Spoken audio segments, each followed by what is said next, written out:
কেমন আছেন সবাই? অবশেষে স্যামসাং ভারতের বাজারে লঞ্চ করিয়ে দিল তাদের বহু প্রতীক্ষিত পাওয়ার ব্যাংকটি। পাওয়ার ব্যাংক তো আসলে নয়, তারা লঞ্চ করিয়ে দিল স্যামসাং গ্যালাক্সি M51। হ্যাঁ, অবশ্যই একটা পাওয়ার ব্যাংকের সমান। কেন? অবশ্যই আসছি। তার আগে বলে দিই, গতকালের টেক নিউজে কিন্তু আমরা স্যামসাং গ্যালাক্সি M51কে নিয়ে একটা ইনিশিয়াল কথা বলেছিলাম। তো সেক্ষেত্রে আমি বলেছিলাম এই ফোনটাকে ওভার প্রাইসড। তবে রাতে আমি রিসার্চ করতে যখন বসি, এই ফোনটার সমস্ত স্পেসিফিকেশন দেখি, তখন আমার মনে হয়েছে এই ফোনটা কিন্তু একদম ঠিকঠাক প্রাইস পয়েন্টে ইন্ডিয়ার বাজারে লঞ্চ করা হয়েছে।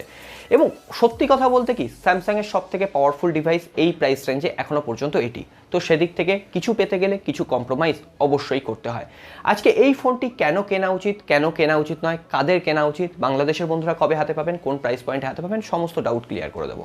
এছাড়াও ফোনটিকে আমার যথেষ্ট ভালো লেগেছে, সো সেটাও বলবো কেন ভালো লেগেছে এবং কেন বললাম এই প্রাইস পয়েন্টে একটা ঠিকঠাক ফোন।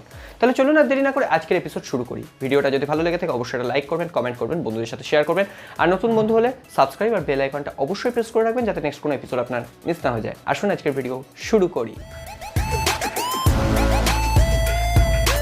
তো আপনারা সকলেই জানেন আমরা কিন্তু প্রত্যেকটা ফোনের টপিক ধরে ধরে আলোচনা করি। হ্যাঁ, এখানে ফোনটা লঞ্চ করার সঙ্গে সঙ্গে অনেকেই বলছেন ওভার প্রাইসড, এই ফোনটা কেনা উচিত নয়, এই ফোনের থেকে আমরা অনেক ভালো ফোন পেয়ে যাবো, Realme X3 পেয়ে যাবো, Qualcomm Snapdragon 855 প্লাস চিপসেট রয়েছে।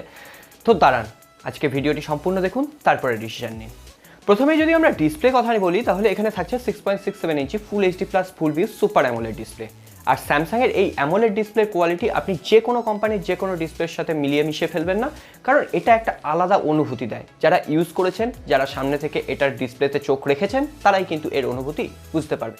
এছাড়াও ডিসপ্লেতে থাকছে HDR10+-এর সাপোর্ট। হ্যাঁ, এখানে ডিসপ্লেতে কোনো রকম কর্নিং গরিলা গ্লাস 5-এর প্রোটেকশন নেই, রয়েছে কর্নিং গরিলা গ্লাস 3-এর প্রোটেকশন। প্রথমে বলে দিই, Realme 7 Pro 20,000 টাকার প্রাইস পয়েন্টে কী প্রোটেকশন আছে এখনও পর্যন্ত আমরা অফিসিয়াল কনফার্মেশন পাইনি। তবুও ভাগ্য ভালো, স্যামসাং এখানে কর্নিং গরিলা গ্লাস 3 প্রোটেকশন দিয়েছে। আর আমরা তো বাঙালি, কর্নিং গরিলা গ্লাস 6 কেন 10 দিলেও হয়তো আমরা সেখানে ওই একটা গ্লাস প্রোটেকশন ইউজই করব, বাইরে থেকে কিনে 100 টাকা দামে টেম্পার্ড গ্লাস। সো এরপরও বলবো, সমস্তটা আমার উপর নির্ভরশীল নয়, এটা কিন্তু আপনাদের পার্সোনাল প্রেফারেন্স, কোনটা আপনারা কম্প্রোমাইজ করবেন, কোনটার সাথে আপনারা কম্প্রোমাইজ করবেন না। এরপরে যদি আমরা ব্যাক প্যানেলে খেয়াল করি, তাহলে সেখানে রয়েছে অ্যাজ ইউজুয়াল পলিকার্বনেট বডি, এবং স্যামসাংকে এই প্রাইস রেঞ্জে কোনোদিনই আমি গ্লাস বডি দিতে দেখিনি। স্যামসাং এটাকে গ্লাস্টিক বলে এবং দুটো কালার ভ্যারিয়েন্টে অ্যাভেলেবেল রয়েছে, একটা হচ্ছে নীল, একটা হচ্ছে কালো। আমি চেয়েছিলাম স্যামসাংয়ের তরফ থেকে আরও কিছু আকর্ষণীয় কালার ভ্যারিয়েন্ট, তো সেক্ষেত্রে স্যামসাং কিন্তু এই দিক থেকে কিছুটা পিছিয়ে থাকবে। হ্যাঁ, স্যামসাংও কিন্তু একই ডিজাইন কপি করে চলেছে। অবশ্যই যেটাকে নিয়ে সমালোচনা করা যায় সেটাকে নিয়ে করতে হয়, কারণ এই প্রাইস পয়েন্টে আমরা একটা নতুনত্ব যদি স্যামসাংয়ের কাছ থেকে ডিজাইন পেতাম, সেটা আমাদের ভালো হতো। তবে এখানে প্লাস্টিক রয়েছে, সেই প্লাস্টিকটা কিন্তু এখানে চিপ কোয়ালিটির নয়, একটা ভালো কোয়ালিটির প্লাস্টিক, সুতরাং এখানে আপনি একটা ভালো হ্যান্ড ফিলিং পেয়ে যাবেন। আর এই ফোনটার ওজন রয়েছে 213 গ্রাম, এখানে রয়েছে 7000 mAh এর ব্যাটারি, সুতরাং এই ওজনটার সাথেও আপনাকে কম্প্রোমাইজ করতে হবে, কারণ আপনি যখন একটা বড় ব্যাটারি নিচ্ছেন, ফোনটাকেও তো জায়গা দিতে হবে এই ব্যাটারিটাকে ঢোকানোর, সুতরাং এটা নিয়ে কিন্তু আপনাদের ভাবনা চিন্তার কারণ নেই। আর স্যামসাংয়ের ওয়েট ডিস্ট্রিবিউশন খুবই সুন্দর। একটা ছোট্ট ইনফরমেশন দিয়ে দিই, আমি আপনাদের জন্য স্যামসাং গ্যালাক্সি M51 আনবক্সিং এবং হ্যান্ডস অন রিভিউ আপনাদের সামনে আনার চেষ্টা করছি।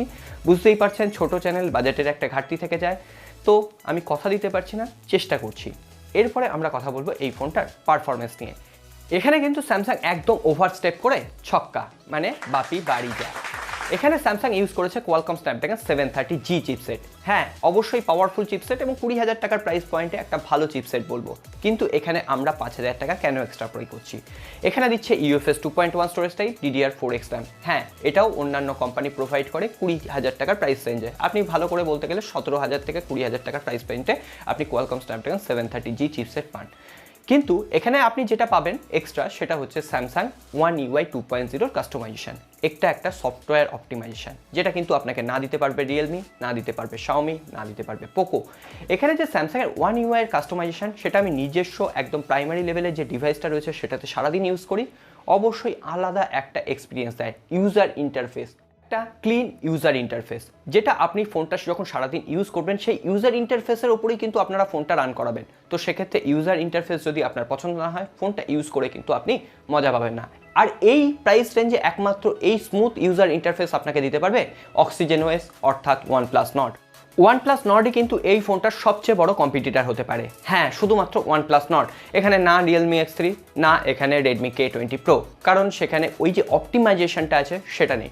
আমরা সবসময় হার্ডওয়্যার লেভেলের ওপর দাঁড়িয়ে ফোনটার দাম বিচার করি, কখনো সফটওয়্যারের অপটিমাইজেশন, ওই হার্ডওয়্যারের সাথে সফটওয়্যারের মেলবন্ধন, সেইটার দাম কিন্তু বিচার করি না। এই সমস্ত কোম্পানি কিন্তু এই সফটওয়্যারের দামটাও নেয়। ফিচারেবল একটা কাস্টমাইজেশন কোনো কোম্পানি আপনাকে প্রোভাইড করতে পারবে না।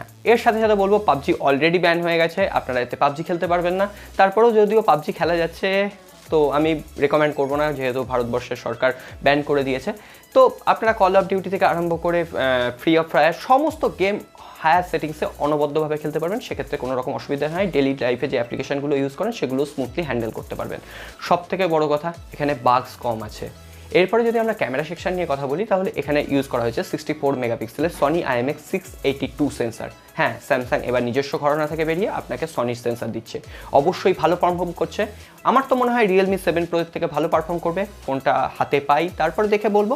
Realme 7 Pro এর একটা কথা বলে দিই, এখানে ক্যামেরা পারফরমেন্স কিন্তু আমার বিলো এভারেজ লেগেছে, খুব একটা আমাকে মনোপুত করতে পারেনি। এছাড়াও থাকছে পরবর্তী যে সেন্সারগুলো 12 মেগাপিক্সেলের ওয়াইড অ্যাপারচার লেন্স, 5 মেগাপিক্সেলের ডেপথ মোড ক্রিয়েট করার জন্য 5 মেগাপিক্সেলের ম্যাক্রো লেন্স, যদিও এই দুটো লেন্স আমার কাজে লাগে না।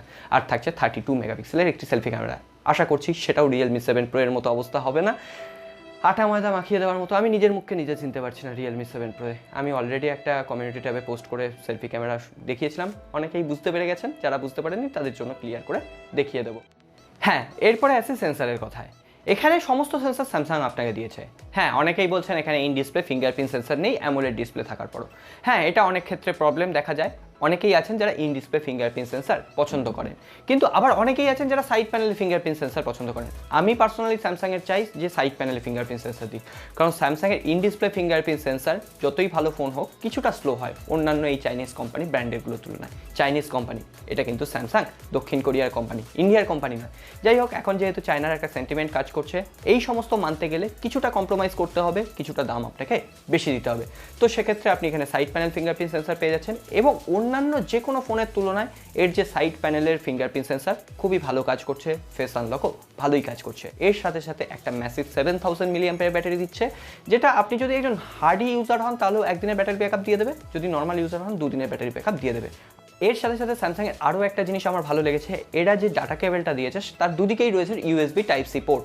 অর্থাৎ আপনার বন্ধুর ফোনের যদি ব্যাটারি চার্জ শেষ হয়ে যায়, আপনি আপনার ওই ফোনটাকে পাওয়ার ব্যাংক হিসেবে কাজে লাগিয়ে আপনার এক্সট্রা কোনো কেবলের দরকার নেই, ওই চার্জারটা সাথে থাকলেই হবে, ওই চার্জিং কেবলটা, ওটা দিয়ে আপনি কিন্তু আপনার পাওয়ারটা শেয়ার করতে পারবেন, ব্যাটারির পাওয়ারটা, আপনার পাওয়ারটা নয়।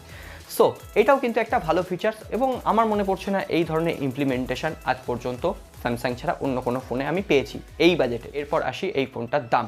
ইন্ডিয়ার বাজারে এই ফোনটার দাম রাখা হয়েছে 24,999, 6GB 128GB। এটা যখন বাংলাদেশের বাজারে যাবে আনঅফিসিয়ালি আপনি 32,000 টাকার আশেপাশে পাবেন, এবং অফিসিয়ালি কবে যাবে, অফিসিয়ালি গেলেও মানে ওটার দাম কত হবে এখনও পর্যন্ত ইনফরমেশন নেই। ইনফরমেশন পেলে টেক নিউজে আমি আপডেট করে দেবো। এর সাথে সাথে এর যে আপার ভ্যারিয়েন্ট রয়েছে 26,999 টাকা, সেটা বাংলাদেশে গেলে 36 থেকে 37,000 টাকার আশেপাশে, 8GB 128GB। তো সেক্ষেত্রে শুধুমাত্র আমরা যদি এর যে হার্ডওয়্যার লেভেল আছে সেটাকে দিয়ে যদি এই ফোনটার বিচার না করি, এর যদি সফটওয়্যার অপটিমাইজেশন যেটা আছে তারও যদি একটা দাম আমরা দেখি, তাহলে কিন্তু এই ফোনটার দাম আমার কাছে ঠিকঠাক লাগছে। আর আপনারা যারা একটা নন চাইনিজ স্মার্টফোন ইউজ করতে চান, পারফরমেন্সের সাথে কোনো রকম কম্প্রোমাইজ করতে পারবেন না, ক্যামেরার সাথে কোনো রকম কম্প্রোমাইজ করতে পারবেন না, তাদের জন্য অবশ্যই এই ফোনটা ঠিক আছে। ডিসপ্লে কোয়ালিটিও অসাধারণ। হ্যাঁ, কোথায় কোথায় কম্প্রোমাইজ করতে হচ্ছে, বিল্ড কোয়ালিটি কম্প্রোমাইজ করতে হচ্ছে, এর যে ফাস্ট চার্জিং টেকনোলজি সেখানে কম্প্রোমাইজ করতে হচ্ছে। মাত্র 25 ওয়াটের একটা চার্জার রয়েছে। সুতরাং আপনারা যদি ইউজার ইন্টারফেসের জন্য একটা আলাদা টাকা এর জন্য ধার্য করেন, তাহলে অবশ্যই এই ফোনটা কিন্তু আমার মতে একদম ঠিকঠাক প্রাইস পয়েন্টে লঞ্চ হয়েছে। এছাড়াও আপনি যদি 18 থেকে 20 তারিখ এই 3 দিনের মধ্যে ফোনটা কিনতে পারেন, ICICI ব্যাংকের ক্রেডিট কার্ড বা ডেবিট কার্ড বা EMI ট্রানজাকশন করান, তাহলে সেক্ষেত্রে 2000 টাকা আরও কমে পেয়ে যাবেন। তাহলে তো বলবো আমি এটা সুপার ভ্যালু ফর মানি আপনার জন্য। এরপরে বাকি সিদ্ধান্ত আমার, না স্যামসাং কোনো টাকা দেয়নি, না রিয়েলমি কোনো টাকা দেয়নি। এরপরে বাকি সিদ্ধান্ত, বাকি পকেট আপনার, আপনি সিদ্ধান্ত নিন। সো আজকে আর কথা বাড়াচ্ছি না, ভালো লাগলে লাইক, খারাপ লাগলে ডিসলাইক বাটনটা, আর নতুন বন্ধু হলে সাবস্ক্রাইব আর বেল আইকনটা প্রেস করে রাখবেন।